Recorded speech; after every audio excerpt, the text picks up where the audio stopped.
Del sector campo, el gusto de recibir a un amigo, al gran Pablo Adriani, Alfredito. Pablo querido, ¿cómo te va? Buen día. Buen día, Alfredo. Buen día, Silvio. Un gusto, Alfredo, que estés de vuelta en el piso, Acá como estamos. todos los sábados. Muchas Así gracias. que otra semana y otra jornada con muchas variables interrogantes, ¿no? Sí, Sí, ¿Cómo entre estamos viendo? ellas, sí, claro, entre ellas la del maíz, por ejemplo, menos interrogante que otras veces, ¿no? Porque ya se venía viendo esta situación que plantea un volumen extraordinario desde el punto de vista de las exportaciones del cereal, ¿verdad, Pablo? Sí, la cadena había hecho un acuerdo de palabra con el gobierno de, cuando llegaba a 38 millones y medio de toneladas de registros, iba a, digamos, a dejar de exportar más. Ya llegó ese nivel. Hay maíz de sobra, que quede claro. O sea, la exportación ha comprado maíz porque hay mucha oferta de maíz y van a quedar 5 o 6 millones de toneladas para la cosecha próxima. O sea, no hay problema de abastecimiento. Lo que sucedió, Silvio, es que cuando la noticia se hace pública, el mercado reacciona al instante. Entonces bajó bastante el maíz disponible por esta noticia que ya era Vox Populi, pero el dato interesante es que no bajó el maíz nuevo. O sea, esto es muy importante. O sea, el anuncio de que la exportación no va a registrar más, aparte está registrando niveles récord, tuvo impacto bajista en el mercado disponible y no bajó el maíz futuro. Y ahí para el maíz futuro tenemos todavía un cisne negro que va a aparecer, que es el aumento posible de las retenciones del 12 al 15% que el gobierno lo puede hacer sin pasar por el Congreso. Entonces, vos pensás que para el primer trimestre del 2022 el gobierno tiene que cumplir compromisos entre el Club de París y el Fondo Monetario Internacional por 7.000 millones de dólares. Y el gobierno no lo va a tener porque ya está llegando el 14 de noviembre con las reservas al límite. Entonces yo creo que el aumento de retenciones del 12 al 15% en trigo y en maíz, aunque parezca poco, 200 millones de dólares más y 100 millones de dólares más por el trigo, papá, el gobierno está rascando el fondo de la olla. ¿Me entendés? Está con la cuchara, ¿viste? Rascando el fondo de la olla cuando se te quemó la cebolla, ¿viste? Que es la parte más rica. Bueno, está rascando el fondo de la olla. Entonces ya, la verdad que no sabemos qué va a hacer el gobierno, lo que sí debería cerrar con el fondo antes de fin de año, ¿no?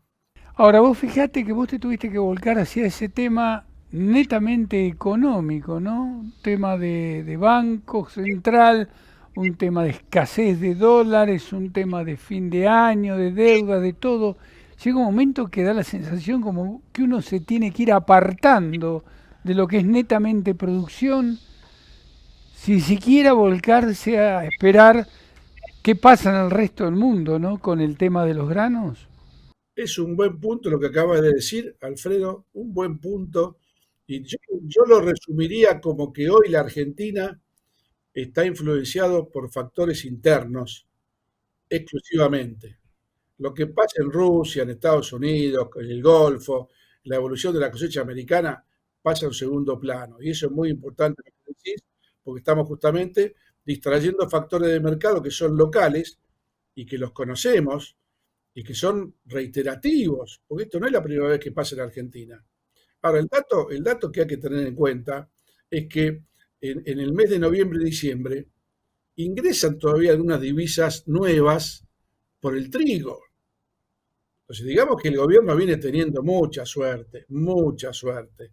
Y hasta acá, que quede claro a los economistas del gobierno o a los que no conocen el sector y se ponen contra el sector, el gobierno económicamente ha recibido un plus de dólares con respecto al año pasado, que fue lo que le permitió al gobierno y le va a permitir sobrevivir hasta el 14 de noviembre, gracias al sector agropecuario, agroindustrial, exportador e incluyo la carne, Alfredo y Silvio, que ustedes son especialistas, que el país dejó de ganar 1.000 a 1.100 millones de dólares, entonces están desesperados por los dólares y toman medidas que les hacen perder 1.000 millones de dólares. O sea, acá hay una cuestión de mala praxis política que en algún momento la democracia tiene que permitir, ¿sí? que se pasen facturas.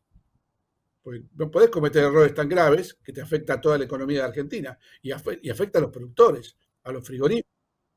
La A única los factura frigoríficos. que se pasa en la Argentina es la de la panadería, lamentablemente, Pablo, ¿no? Bueno, pero la factura política de las PASO Sí, llegó. sí. Vamos a ver qué pasa con la Exacto, del Silvio. 14 de noviembre, donde ahí se puede definir todo, ¿no? Yo diría que vamos a tener un par de meses donde el gobierno está haciendo todo lo posible. Ahora está interviniendo el contado con liqui. Como bien vos decías, Alfredo está vendiendo dólares para sostener el dólar oficial. Eh, lo pueden lograr hasta el 14 de noviembre. Ahora, el 15 de noviembre, si el resultado de la elección es similar a la de las PASO o es más contundente, el gobierno va a tener que tomar algún tipo de medida y no quedarse en el limbo como se está quedando y como se han quedado desde que asumieron el gobierno. O sea, no había gestión, no había ministro que decida, nadie hacía nada.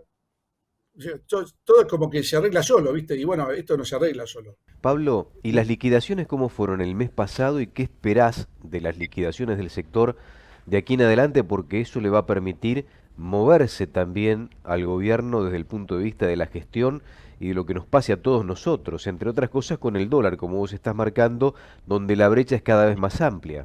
Bueno, las liquidaciones de septiembre, 2.500 y pico de millones de dólares contra 3.050 millones en agosto, vienen en declive, pero te doy un dato. En el mes de septiembre, el Central perdió 2.700 millones de dólares de divisas, ¿sí? Y entraron 2.500. O sea que entra octubre con un rojo de 200 millones de dólares adicional. Entonces, para octubre yo estoy proyectando 1.500 millones y para noviembre 1.000, 2.500. Pero si los vencimientos que tienen noviembre, octubre y noviembre y la frenada del dólar oficial le insumen mucho más dólares que los que entran, cada vez llegamos más en rojo al 14 de noviembre, por poner el 14 de noviembre como la fecha ícono donde a partir de ahí es otro país la Argentina. Pablo, Gracias, gracias, Pablo. Muy como amable, ¿eh? siempre. Un abrazo a todos y buen sábado y buena semana. Chao, Igualmente Pablo. para vos. Pablo Adriani, en Del Sector Campo.